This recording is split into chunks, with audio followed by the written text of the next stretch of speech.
Iverenantsika rehefa avy eo ny fanokevitra mahakasika izay fa nisy kosa ny fanambarana ofisialy fa natanteraka fiaonambe ny mpikatroka avy ao anivon'ny antokotima amin'ny sabotsy ho avy izao tsy maintsy hisy ny FDB hivotra ao aorianan'ny fotoana io ary azo antoka ny hanohanan'izy ireo kandida iray amin'ireo roa hifaninana amin'ny fiodinana faharoa amin'ny fifidianana filoha-pirenena ho avy izao. Ketrika misa 500 izay olom-bafidy avy amina faritra sy distrika manerana ny Madagasikara teo anivon'ny antoko tiaka Madagasikara no hanatanteraka fiaonambe amin'ny asabotsy ho avy izao etsy amin'ny Kalotaona Nosy.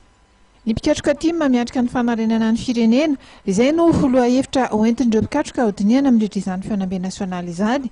Ireto olom-bafidy eto ny ben'ny tanàna nisy olom-bahoaka ny loholona ary ireo mpanotsana paritra no ao tonga hanapa-kevitra amin'izay hono namban'Andriamatoa John Ralson izay filohan'ny komity mpikarakara ny fiaonambe.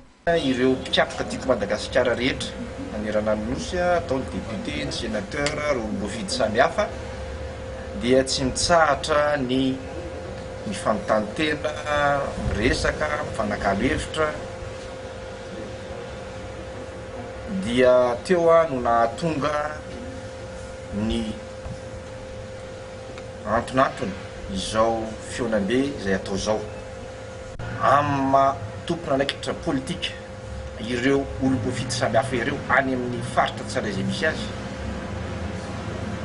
dia samby resy lahatra eo amin'ny hoe ahoana ny anarenana ny firenena.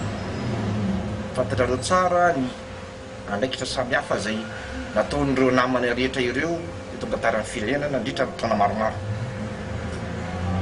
Ary izay mahatonga azy tsy tafandromandry ka nanapa-kevitra hanao ny fiaonambe amin'ny asabotsy io. Ny fanidinidinika izay atao eo amin'izany mpikatroka tiako Madagasikara miatrika fanarenana firenena zany. Inona ny heritreriny amin'izany? Inona ny tokony atao manoloana ny fifidianana izay misy? Satria raha mitendry hoe fanarenana firenena zany tsika dia tsy azo adinoina fa miainga amin'izany hoe fifidianana filohan'ny repoblika zany. Ny kandida ho tohanana mandritra ny fiodinana faharoa amin'ny fifidianana filoham-pirenena ihany koa no isan'ny ho tapahana mandritra izany fiaonana izany.